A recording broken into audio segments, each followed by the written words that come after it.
감사합니다. 오랜만에 성가대 갔으니까 예배가 살아나는 듯합니다. 오늘 예배를 통해 여러분 인생이 제2의 인생 되시기를 정말 주의 이름으로 축원합니다. 지금 여러분의 마음 상태가 옥토되시기를 바라고 특히 하나님 앞에 서시기를 바랍니다. 그게 너무 중요합니다. 목사 말로 듣지 마시고 하나님 음성으로 들으셔야 합니다. 지난주는 어버이 주일이었고요. 오늘은 스승의 주일입니다. 하나님이 말씀하시기를 내 아버지와 내 어머니를 공경하라. 이것이 옳으니라. 누구의 말씀입니까? 하나님 말씀. 갈수록 부모가 없어지고 어른이 없어지는 시대가 되어지고 있습니다. 분명히 부모가 계신데 자녀들은 그분들을 공경할 대상으로 여기지 않는다는 말입니다. 조금 더 쉽게 말씀드릴까요? 친구 같은 부모로만 인식되어 있다 보니 그분들의 훈계와 지도는 더 이상 받으려 하지 않습니다. 사회 문화가 그렇게 바뀌고 있죠. 그러니 부모가 훈계를 하면 오히려 대들기를 내가 왜 엄마 말을 들어야 되냐고 그렇게 따집니다. 나도 내 인생이 있고 내 인생을 살겠다는데 아빠가 왜 참견이냐는 겁니다. 이건 인권 침해입니다라는 거 있죠. 미국은 이미 사회가 그렇게 되어졌고 한국 역시 거의 그런 분위기로 되어져 가고 있는데요. 우리는 이런 모습이 과연 성경적인지 아주 애교로 좀 밑으로 넘어가도 되는 것인지를 하나님은 어떻게 말씀하고 계신지에 대해서 귀를 기울여야 합니다. 잠언 1장 8절에 내 아들아 너의 아비의 훈계를 들으며 내 어미의 법을 떠나지 말지어다. 내 인생이니 관여하지 마세요. 그 헌법에 어긋납니다가 아니라 내 아비의 훈계를 들으며 내 어미의 법을 떠나지 말라. 하나님의 말씀입니다. 즉 하나님이 지구에 허락하신 창조 원리는 삼국시대든 21세기든 어느 시대든지 자녀는 부모님에게서 훈계를 듣는 자세를 가져야 하고 그분들이 일러주시는 삶의 지도를 받아들일 줄 알아야 합니다. 이것이 오히려 자녀들의 인권을 살리는 길이 되죠. 더 잘 살게 해주는 지름길이 된다는 말입니다. 반대로 부모의 훈계와 법을 떠나면 떠날수록 망가지게 된다는 말이지요. 잠언 13장 1절에 지혜로운 아들은 아비의 훈계를 들으나 거만한 자는 꾸지람을 즐겨 듣지 아니하느니라. 이와 같은 부모의 권위는 하나님이 세우신 것입니다. 부모의 권위는 누가 주셨다고요? 하나님이. 그러므로 조건 없이 공경하고 순종하세요. 우리는 조건이 단 하나 있습니다. 주 안에서 100% 순종하고 공경하는 것입니다. 부모의 권위는 자녀들이 세워드려야 하죠.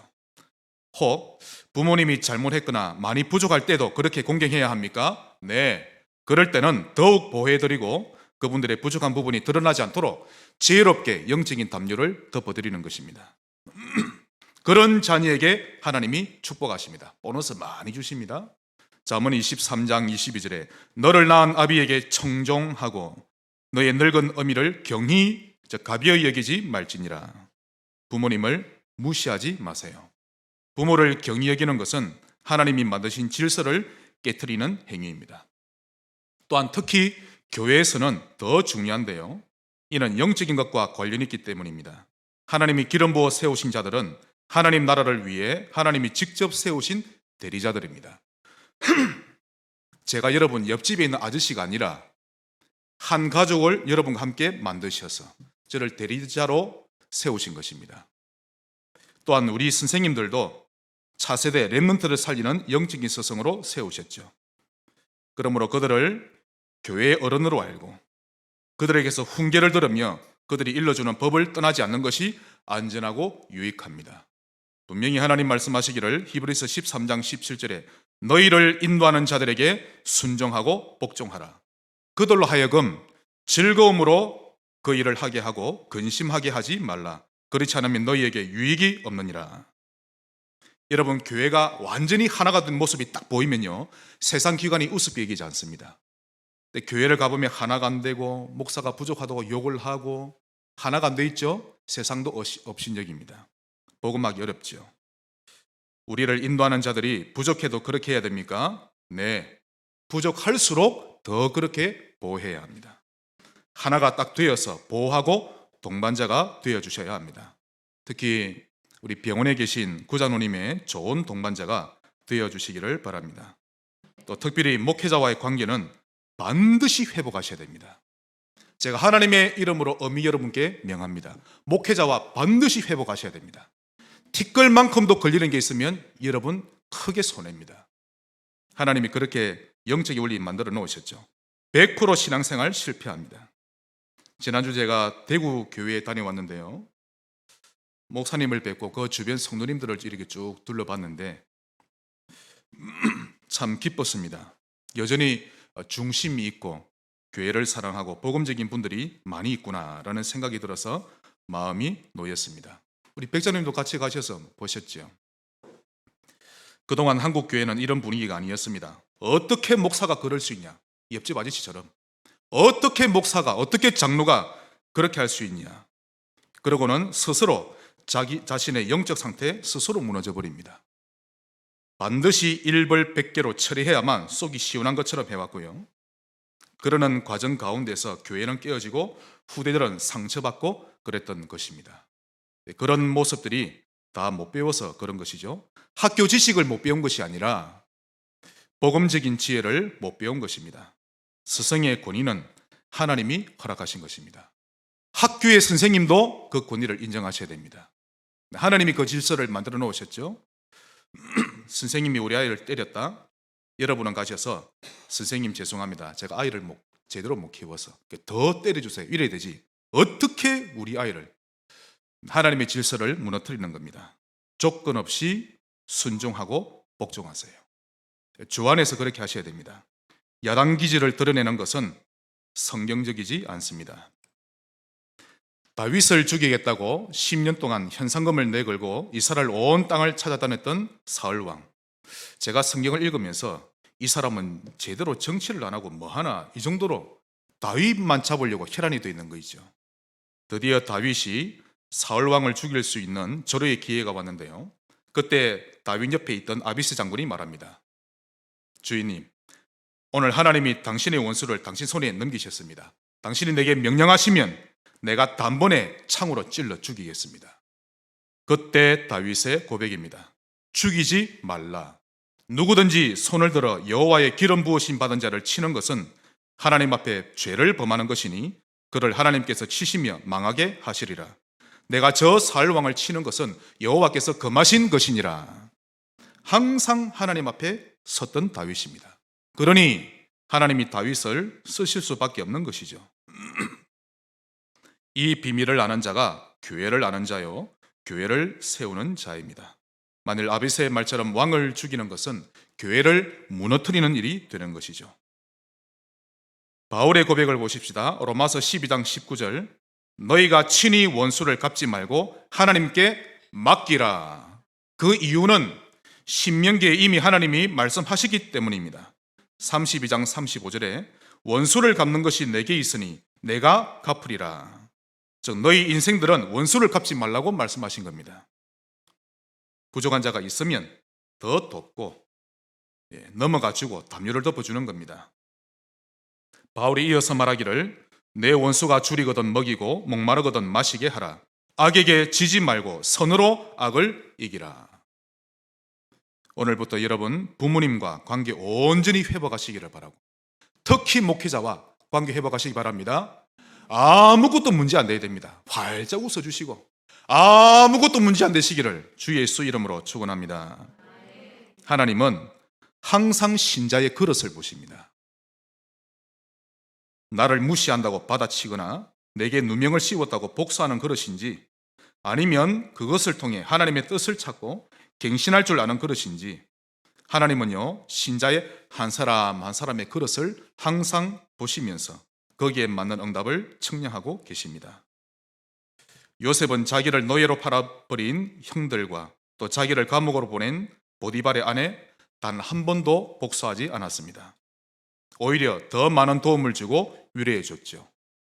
창세기 50장 19절. 요셉이 그들에게 이르되 두려워하지 마소서, 내가 하나님을 대신하리이까. 내가 하나님을 대신하리이까, 이 한마디로 그의 그릇과 신앙관 다 드러나는 것입니다.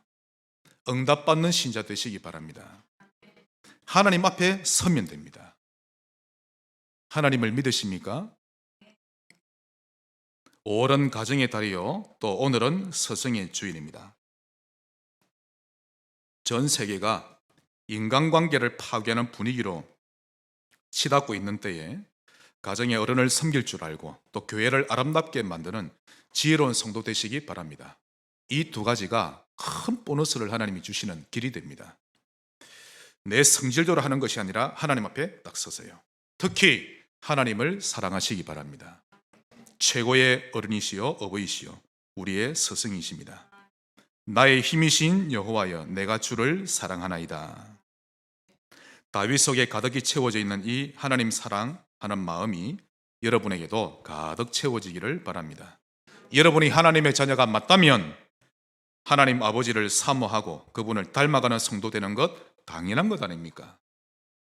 하나님은 우리의 아버지가 되시고 보혜사, 즉 참 스승이 되십니다. 하나님 자녀가 하나님 아버지를 닮아가지 않고 거짓의 아비를 닮아간다면 안 되는 것입니다. 오늘 제목이 하나님이 세상을 이처럼 사랑하사인데요, 이것이 무슨 의미일까요? 오늘 세 가지를 보겠습니다. 첫째로, 세상에 답을 주셨다입니다. 하나님이 세상을 너무 사랑하심으로 세상에 답을 주셨습니다. 여러분이 가장 사랑하는 자가 있으면 무엇을 주시느냐, 그렇게 생각하시면 쉽게 이해됩니다. 하나님은 나를 사랑하심으로 과연 무엇을 주셨는가? 답을 주셨다고 했는데 그 첫째가 죽음 문제에 대한 답을 주셨습니다. 이 세상 그 어디에도 죽음에 대한 해답을 말해주는 곳은 없습니다. 양심 있는 종교인들에게 물어보면요, 죽음에 대해서만큼은 모르겠다고 합니다. 참 양심적이죠? 죽는 것을 겁내지 않는 사람, 그게 바로 예수 믿는 사람입니다.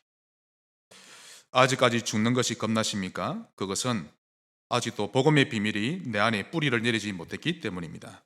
하나님이 세상을 이처럼 사랑하사 독생자를 주셨으니, 이 말은 이 지구에서 그 누구도 해결하지 못한 죽음 문제를 해결하실 그리스도를 보내주셨으니, 그런 말씀입니다. 여러분은 죽는 것이 행복하십니까? 저는 이 맛을 조금 압니다. 두 번이나 죽으려 했으니까.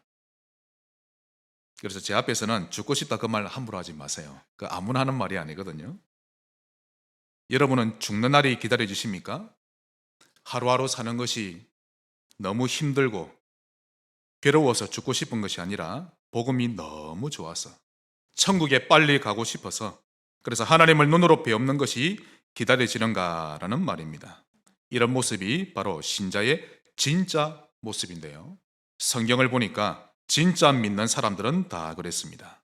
믿음의 선진들 모두가 이 땅에서 하나님 나라를 누리면 누릴수록 진짜 본향 천국을 그리워했고 죽음을 초월했던 것입니다. 사저굴에 들어갈 판인데도 감사 기도를 하지를 않나, 풀무불에 던져 넣는다고 해도 두려워하지를 않고요. 그런 믿음을 나에게 주옵소서 기도하시면 됩니다. 주님의 12사도는 요한을 빼면 11사도죠. 그들은 몸을 톱으로 켜서 죽임을 당하고 끓는 가마솥에 던져 죽임을 당하고 거꾸로 된 십자가에 달려서 죽어도 전혀 두려워하지 않고 오히려 감사해하며 숨이 끊어지는 그 순간까지도 자기 일을 죽이는 자들에게 복음을 전했던 그런 모습들을 볼 수 있습니다. 이런 모습은 사실 인간의 힘으로는 불가능하죠. 그것은 죽음 문제를 해결하신 그리스도가, 오직 그리스도가 나에게 되어질 때 그 힘이 생기는 것입니다. 이것이 성령의 역사입니다. 히브리서 11장을 보니까 자기 남편이 기다란 장대에 묶여서 화형을 당하고 새카만 죄가 되어버렸는데 그 시신을 받으면서도 부활의 신앙을 고백합니다. 즉 부활의 날에 다시 살아날 것을 믿었다는 의미죠. 그 자리에 있던 불신자들과 로마 군병들은요, 그 새까맣게 탄 제 근처에 가지도 못했습니다. 덜덜덜덜 떨고 있었죠. 이유는 그가 불에 타 죽을 때 모습을 다 봤기 때문입니다. 불에 타고 죽을 때 고통스러운 비명을 지르거나 두려움에 떨었던 것이 아니라 정말 천사처럼 웃으면서 죽었기 때문입니다. 그것을 보고 신자라고 합니다. 우리 좌우로 인사합시다. 당신은 신자입니다. 믿는 자란 뜻이죠. 성경에 사망아 너의 승리가 어디 있느냐, 사망아 너의 쏘는 것이 어디 있느냐, 즉 죽음 문제를 해결받은 그리스도인은 사망을 향하여 명령을 하고 사망을 향해 비웃고 사망을 조롱하고 그러는 것입니다. 그것이 신자입니다. 만일 신자가 죽음을 두려워하지 않게 되면 그는 다른 세상을 체험하게 될 것입니다. 오늘 하나님이 우리에게 주신 선물, 하나님이 이 세상을 향해 주신 독생자 그리스도가 여러분에게 해답되시기를 바랍니다. 두 번째로 악령 문제에 대한 답을 주셨던 것입니다. 하나님이 세상을 이처럼 사랑하사 독생자를 주셨으니 그 말은 악령 문제에 대한 답을 주신 것입니다. 이 일에 여러분은 증인 되셔야 합니다. 대부분의 사람들은 평생을 살면서 마귀가 있는 줄도 모릅니다. 그러니 일평생 속고 종노릇 하다가 죽는 것이죠. 우리의 싸움은 혈과 육에 대한 것이 아니요 우리의 싸움은 하늘에 있는 악의 영들의 싸움임을 아시기를 바랍니다. 사단에게 종노릇 하시면 안 됩니다. 영적인 눈을 뜨고 영적 싸움을 하셔야 됩니다. 여러분 한번 우리 곰곰이 생각해 보십시다. 일단 손양원 목사님 입장에 한번 돼 보십시다. 아마 손 목사님도 그러셨을 것인데 자기 아들을 죽인 그 공산당원이 어릴 때부터 같이 자라온 같은 동네에 있는 청년입니다. 그가 공산당 물들은 거죠. 그 청년을 볼 때 목사님이 어떻게 봤을까요? 나의 두 아들을 죽인 악한 원수로만 봤을까요? 아니면 그가 그렇게 할 수밖에 없었던 악령에게 잡혔던 영적 상태를 봤을까요? 과연 어떤 눈이 진짜 눈일까요? 당연히 영적인 눈으로, 하나님의 눈으로 봐야 하는 것입니다. 그래서 하나님이 세상을 이처럼 사랑하사 악한 행실에 대해 처벌하기보다 악령에게서 해방받을 수 있도록 복음의 답을 주는 것입니다. 하나님이 세상을 이처럼 사랑하사 여러분의 답이 되시기를 바랍니다. 여자의 후손이 뱀의 머리를 깨트릴 것이니라. 그럼에도 많은 신자들은 윤리적인 문제만 생기면 율법으로 돌아가 버립니다. 전혀 복음을 누리질 못하죠. 복음을 적용하지도 못합니다. 만일 신자가 악령 문제에 대한 답을 누릴 줄 안다면 일반 사람들은 알지 못하는 다른 싸움을 싸우며 살게 될 것입니다. 이를 위해 기도를 자주 하시기 바랍니다. 마가복음 9장에 주님이 산에서 내려와 저 멀리 보니까 제자들이 주민들과 막 다투고 있는 거 있죠. 그때 한 주민이 예수님을 보고 달려오더니 주님, 당신의 제자들에게 내 귀신 들린 아들을 데려오니 귀신을 쫓아내지 못합니다. 그러자 주님이 그 귀신을 향하여 명하시고 쫓아내셨습니다. 제자들은 부끄러웠죠. 그래서 집으로 돌아와 조용한 가운데 주님께 질문합니다. 주님, 하나님의 자녀가 되면 귀신을 내어 쫓는 권세를 준다 해놓고 우리는 왜 귀신을 쫓아내지 못합니까? 그때 주님이 주신 답입니다. 마가복음 9장 29절. 기도 외에는 이런 종류가 나가질 않느니라. 나는 왜 사람의 말 한마디에 넘어서지를 못합니까? 나는 왜 우리 자녀가 방황하는데 해결받지를 못합니까? 기도 외에는 이런 종류가 나가지 않느니라. 하나님 자녀의 권세는 주셨는데 그것이 권능으로 나타나야 합니다. 오직 성령이 너희에게 마시면 너희가 권능을 받고 기도가 있는 신자 되시기를 바랍니다. 세 번째로 저주 문제에 대한 답을 주셨습니다. 즉 독생자가 오신 것은 모든 저주 문제 해결하기 위해 오셨다는 말씀이죠. 각 개인마다 각 가정마다 가문대대로 내려오는 저주가 있고 그것 다양합니다. 불치병, 정신병으로 나타나기도 하고 또 잦은 사건과 사고 또는 귀신을 받아들여야만 하는 신병 등등이 있습니다. 이런 것은 그 어떤 것으로도 해결되지 않습니다. 그런데 그 모든 저주의 원인은 죄로 인해 온 것입니다. 한번 따라합시다. 죄. 우리는 여사로 여기죠. 특히 사업하시는 분들 하나님 앞에서 사업하시기 바랍니다. 불건전하게 하지 마세요. 하나님 앞에서 성경적으로 건강하게 하셔야 됩니다. 그렇지 않으면 만몬에게 많은 재물 빼앗기게 됩니다. 우상 숭배의 죄, 교회를 어지럽히고 복음을 막은 죄, 즉 창조주 하나님을 향하여 정면 도전한 죄, 이런 죄들로 인해 개인과 가정에 또 국가와 시대에 저주가 들이닥치는 것입니다. 이런 저주는 그 어떤 것으로도 해결되지 않습니다. 푸닥거리 아무리 많이 해도 오히려 그런 걸 하면 할수록 더 심각해집니다. 하나님이 세상을 이처럼 사랑하사 독생자를 주셨으니 이는 자기 목숨을 많은 사람의 대속물로 주려 함이니라.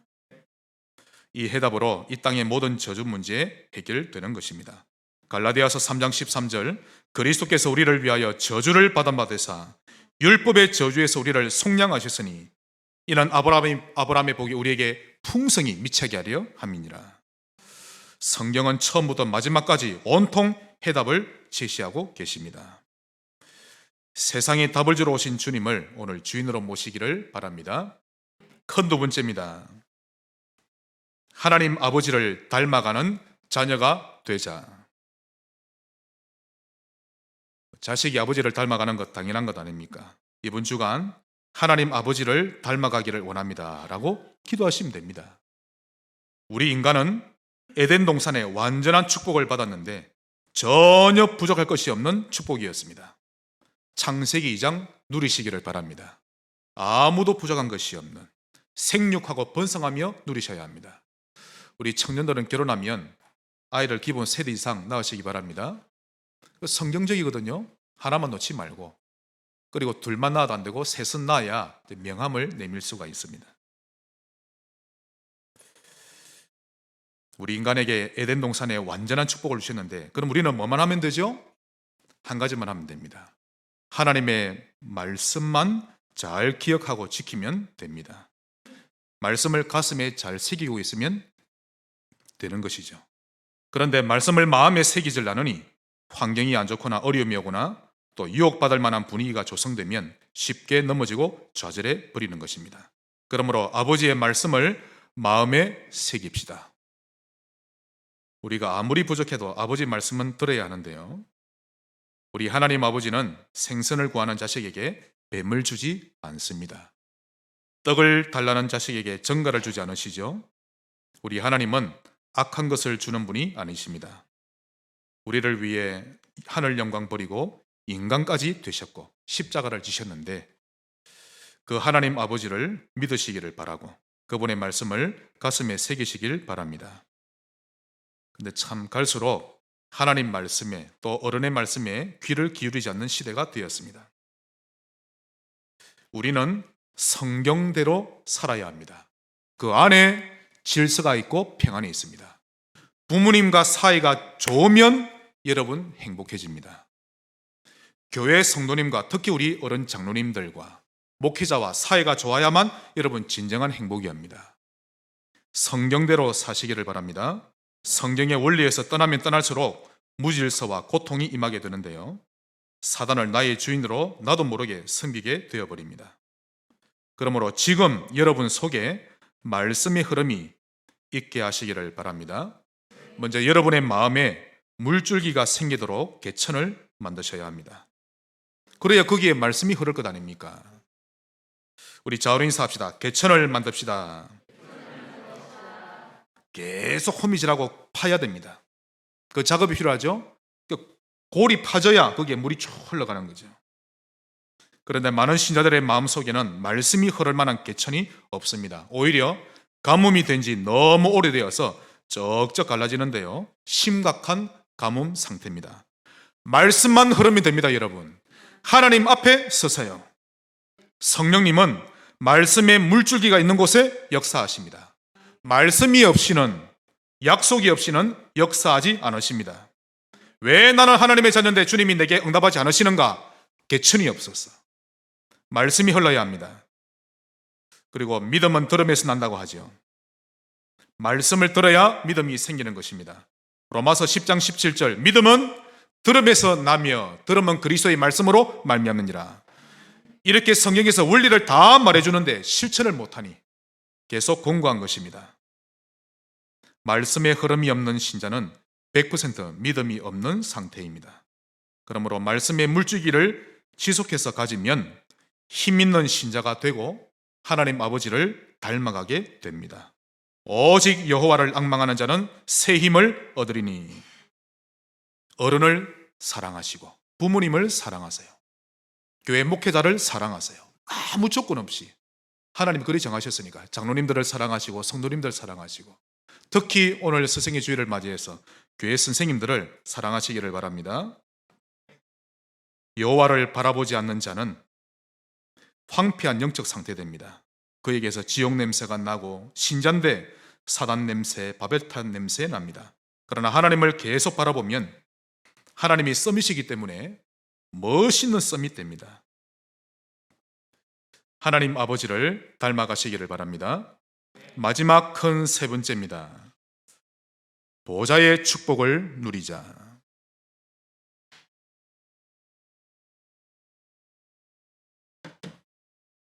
보좌에 계신 삼위 하나님을 향하여 여러분의 눈을 들면 됩니다. 좀 더 자세히 말씀드립니다.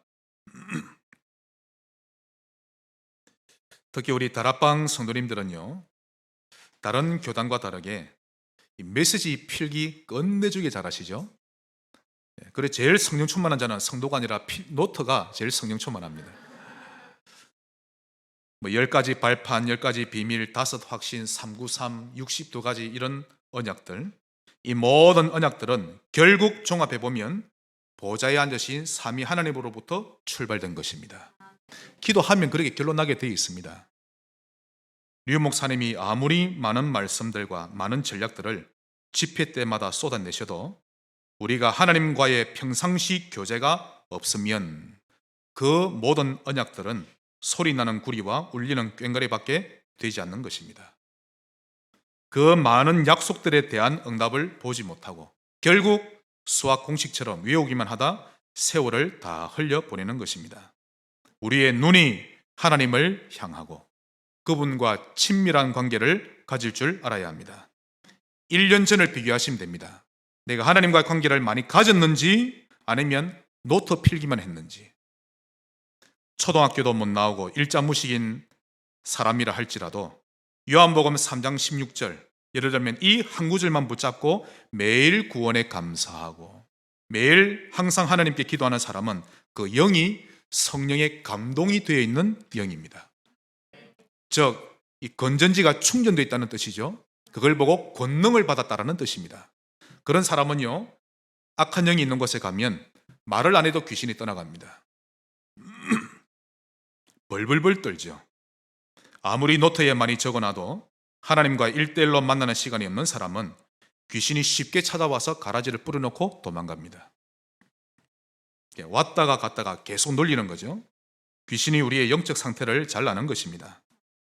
하나님의 영에 대한 감동이 있는 영혼인지 그런 게 없는 영혼인지 잘 아는 것입니다.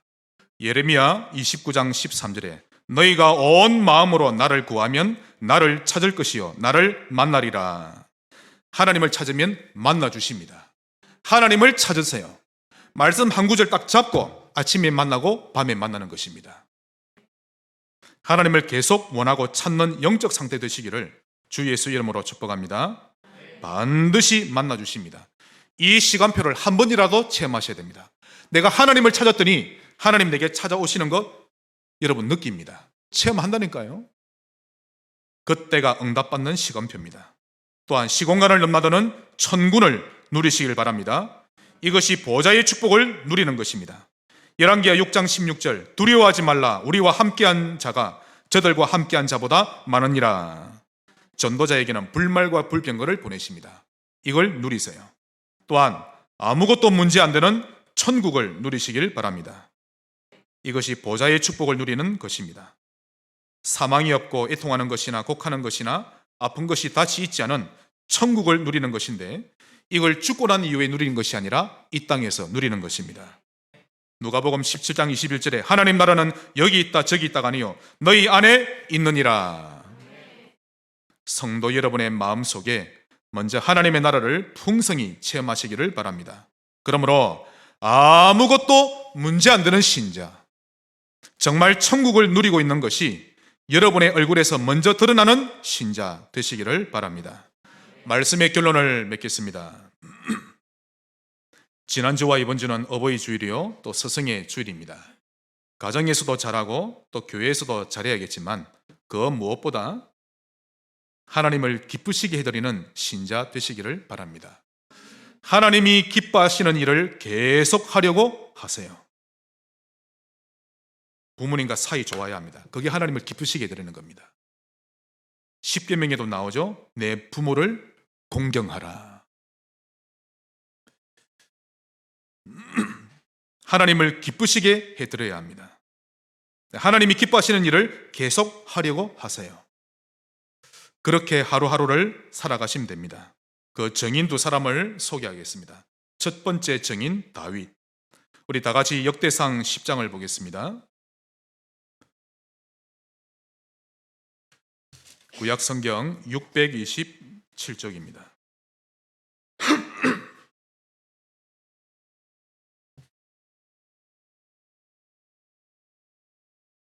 항상 하나님을 기쁘시게 드렸던 다윗입니다. 이 역대상 10장은요, 블레셋이 전쟁을 일으켜서 이스라엘이 완전히 패하는 장면인데, 이때 사울 왕과 그의 아들들도 죽는 장면이 나옵니다. 그런데 13절, 14절 보시면 사울이 왜 죽게 되었는지 이유가 나오는데요. 13절, 사울이 죽은 것은 여호와께 범죄하였기 때문이라. 그가 여호와의 말씀을 지키지 아니하고 또 신접한 자, 귀신 들린 자에게 가르치기를 청하고 여호와께 묻지 아니하였으므로 여호와께서 그를 죽이시고 그 나라를 이새의 아들 다윗에게 넘겨주셨더라. 다윗은 이 전쟁이 왜 일어났는지, 사울이 왜 죽었는지 그 이유를 잘 알았습니다. 그 증거로 사울이 죽고 이스라엘이 쑥대밭이 되었는데요, 이스라엘 전역에서 백성들이 다윗을 찾아와서 그를 이대 왕으로 세웁니다. 그때 다윗이 천부장, 백부장 등 지휘관들과 의논한 후에 백성들에게 선포합니다. 우리 역대상 13장 3절 보겠습니다. 다윗이 왕이 되고 난 이후에 첫 번째로 내렸던 왕명이었습니다. 우리가 우리 하나님의 궤를 우리에게로 옮겨오자. 사울 때에는 우리가 궤 앞에서 묻지 아니하였느니라 하매. 이제 하나님 앞에서 살자, 이런 뜻이죠. 하나님께 기도하며 살자. 이렇게 하나님이 기뻐하시는 일을 하면 하나님은 그 신자의 인생을 축복하십니다. 두 번째 증인 예레미야입니다. 유다왕 시드기야 때 바벨론의 느부갓네살이 쳐들어와서 예루살렘을 완전히 에워쌌죠. 나라의 운명이 풍전당과 같은 위기에 처하게 되었습니다. 이때 예레미야 선지자는 필사적으로 백성들 사이를 다니며 외치기 시작했습니다. 우상을 버리고 여호와께 회개하고 돌아서라. 심지어는 왕과 대신들에게도 소리를 쳤습니다. 어서 속히 회개하고 여호와를 찾으라. 꾸짖으며 다녔죠. 그런데 유다왕 시드기야는 그런 소리가 듣기 싫었던 겁니다. 예레미야는 예루살렘의 파멸이 곧 멀지 않았음을 눈치챘던 것인데, 시드기야 왕은 그 예레미야의 소리가 너무 듣기 싫어서 그를 시위대 감옥 속에 가두어 버렸습니다. 그때 예레미야가 너무 속이 답답하고 견딜 수가 없어서 어찌할 바를 모르고 있을 때 하나님의 계시가 그에게 임했던 것입니다. 예레미야 33장 2절 3절에 이를 행하시는 여호와, 그것을 만들며 성취하시는 여호와, 그 이름이 여호와라는 이가 이와 같이 이르시도다. 너는 내게 부르짖으라. 그러면 내가 네게 응답하겠고 은밀한 일을 내게 보이리라. 일은 하나님이 행하십니다.